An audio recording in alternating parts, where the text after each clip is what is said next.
الله عليكم أحبابتي ذناتك وجعلهاي soo dhawaada بقرتويو media أد يا أد بان idin jecelnahay walaalihii hore noola joogo aad baad u mahadsantihiin kuwa nagu soo biiriyana waxaan leenahay soo dhawaada anagoo idin jecel idin faraxsan idin leh ilaahay ha idin karaameeyo meel kastood joogtaan sidaad noo jeceshihiin ayaan idin jecelnahay kal ilaab maxamed caaw maxaa wadnaa الحب بعد الزواج waxaan isku haynaa caawa barnaamij yar oo doodahana dhex mari doona oo ah jacaylku ma wuxuu yimaadaa guurka ka hor mise wuxuu yimaadaa guurka kadib okay haye maxamed muxuu goormuu yimaadaa jacaylka horta jacayl marka la yidhaahdo hal qeexaa walaahi jacaylku jacaylo maxaa tahay jacayl waxaa weeyaan naxariis dad badan tahay wanaag hadiyad diin akhlaaq romantic wax waliba oo wanaagsan oo qurux badan oo qofku dareemo qalbigiisuna nigi ku yahay ku faraxsan yahay ayaa jacayla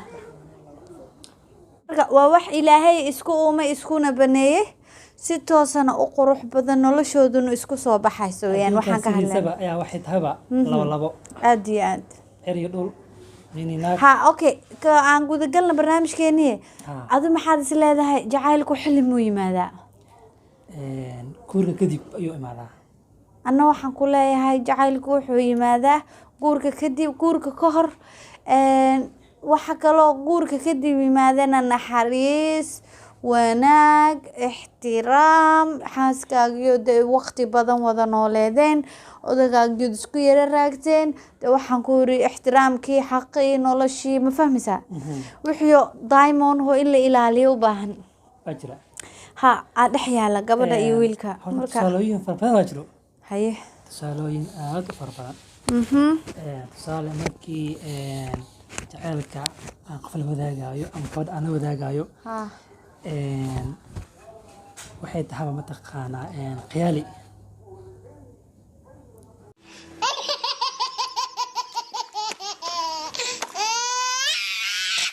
waa maxay khiyaali biyaha kaa dhex arkaa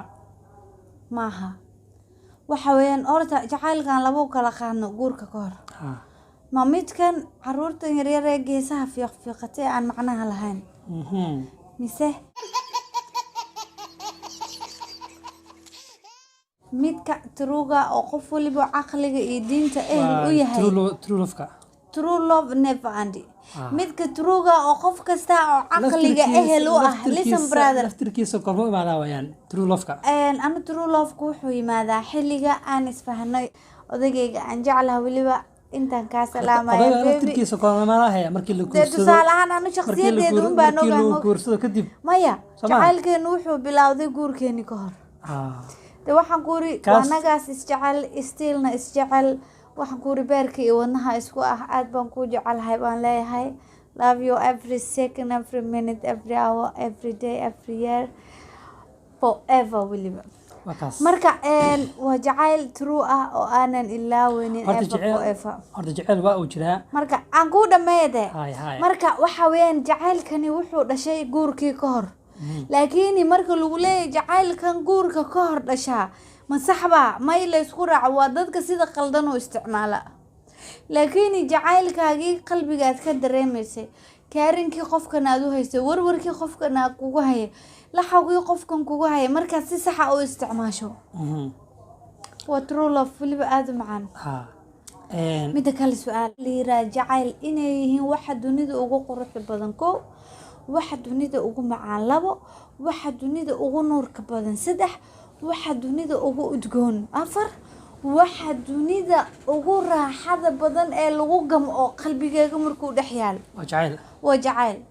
laakiin waxay ku xiran tahay ma garanaysaa markii aad u isticmaasho sida saxda ilaahayna raali ka yahay in badan ma fahmaysaa marka dhallinyaradeenna waxaa isaga khaldan waxa weeyaan kow gabadhan iyo wiilkan xiriirka markay sameeyaan macnaheedu maaha inay u isticmaalaan si khaldan in badan waxa weeyaan inay u isticmaalaan si sax ah oo fadhida ilaahayna raali ka yahay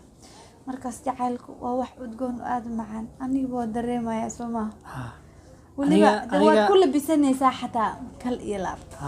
aniga soo waxaan aaminsanahay alxamdulilah ilaah inta haysan si ilaah anaga noo siyaada yaa rabbi iyo sheekada aniga adeeg kugu jarantahay oo bacda sawaaj dhahay soo aniga waxaan aaminsanahay horta jacayl markii la yiraahdo waa soo jalay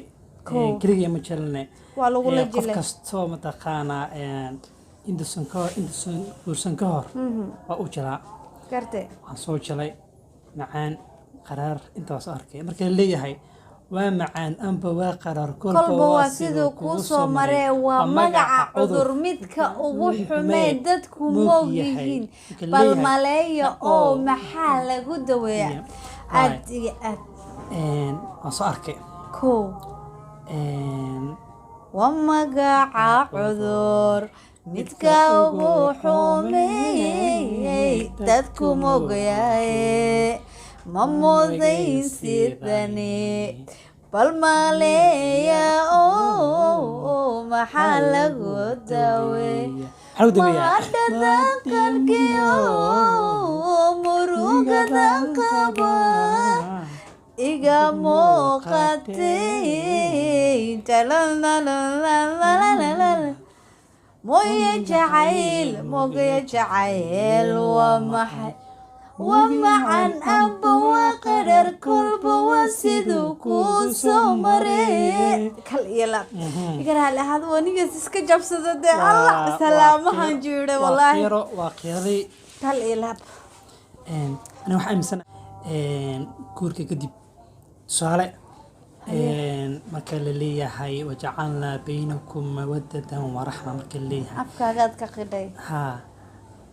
توكر امتحان هاتي ومركي أبد إلهي إذن كلا سيو هذه حاجة والله ولي بحلقة سوا وحلا قرح بدن ومحريس بدن له أتي لتسكنوا إليها مركي ليها وإلهي إليها بين معها وحسلوني أقول دقيسة كل إلب أنا مرخاتك أيوتي هاي أقول ولي بارك ماله ورني كذا لازم قرابة سومالي أو أبليني ونونكسنا fariin baan horta u dirayaa saaxiibada waxaan leeyahay tiim boqortooyo saaxiibayaal walaalayaal asxaabteeda aan jecelahay ninkan ha lagu soo yaacade ma fahantay ninkan ambulance ha loo soo ambulance gabdhuhu ha u soo diraan emergency weeyaan hay iyo sheekada waa kaftame ha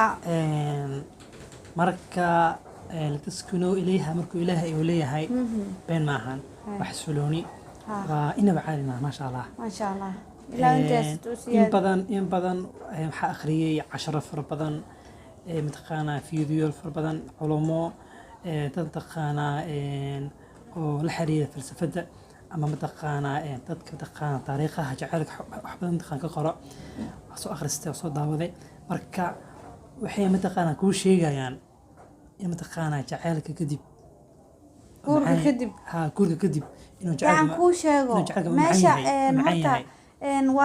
وصح oo guurka kadib jacaylka yimaado waxa weeyaan markii gabadhaadii si xorriyad leh oo wanaagsan ilaahay raali ka yahay udgoonkeeda u aragto waliba aan ka dhaxgalay ana ku wato marka tusaale adiga jacayl jelayso waa ku wareeraysaa waa tusaale ku waa macaan amba waa qaraar kulba waa sida ku soo maray macnaha macaankiisu waa arkaysaa qaraarkiisa waa arkaysaa haye aan ku sheego horta jacaylka xilliga guurka ka hor wuxuu dhib badan yahay marka la isku yara dhaco ma aragti maxaan ku yiraahdaa siyara jiirku iska yimaada mogtahay marka la siyara jiiro maxay maanaya mataqaanaa bax ya mahiga kilka calba mirana yalabte maygansi midigtaygu qadyo mawjadaba isidate allayo marisal hay maxtuminin anige muradkayga sahal ay maanano walwal abo ilaaha barya lilayo lila xabadkayga heshiinay waa waray mafahantay laakini قاعد وادقة ويانو وولالك إلى وسال ربيو محمد وسال حبدي ساي أنا يدعى ولاد صالحة بارئة آمين أكود عينيها آمين واللي بمتقانا كبدا بغان أكود عينيها ما هي سي إيه تلقوا ده لقوا قادي ها waa wax wanaagsan ilaah xaajigana baarikaaga dhig u in darday badan taas muhiim ah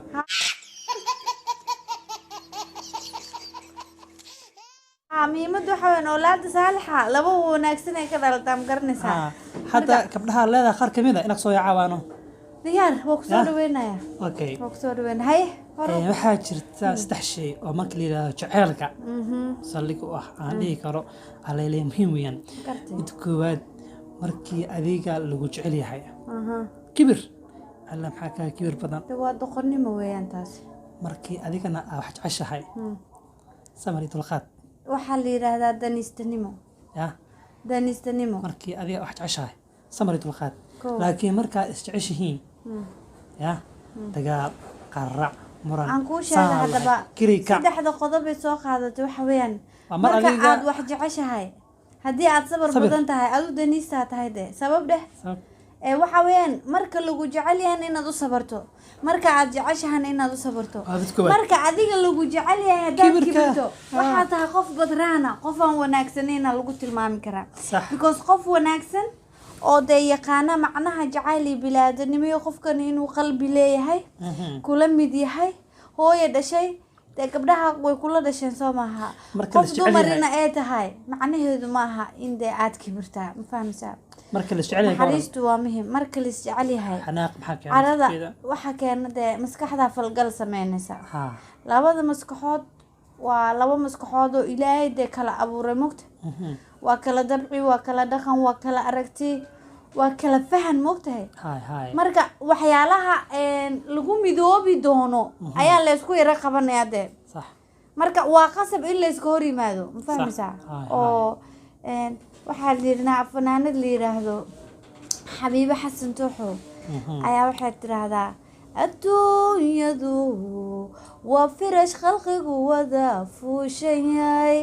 faruuryaha laga hadlayo isfahanba reer xukuma ciladu faa'iida ma leh fursadi waa ha iska lumin ruuxii kugu filan ayaa fayoobida ka dhaxle fiirsasha waa lama horaan ma fahantay marka waxa weeyaan oo ahayd waxaa qadaa umaleenaa hablihii hore ma xasuusto haddii aan jecel jirin adduunkan lama joogin ifka johorad nuurtiyo wanaag laguma joogin aan kaaga sheekeeyade marka kaas taqaanahade waa jecelka dhabtaa weeyaan oo jirin jagila mahadin haddii aan jacayl jirin adduunyadu ma joogteen ifka johorad nuurtiyo wanaag laguma joogin bam bam barararara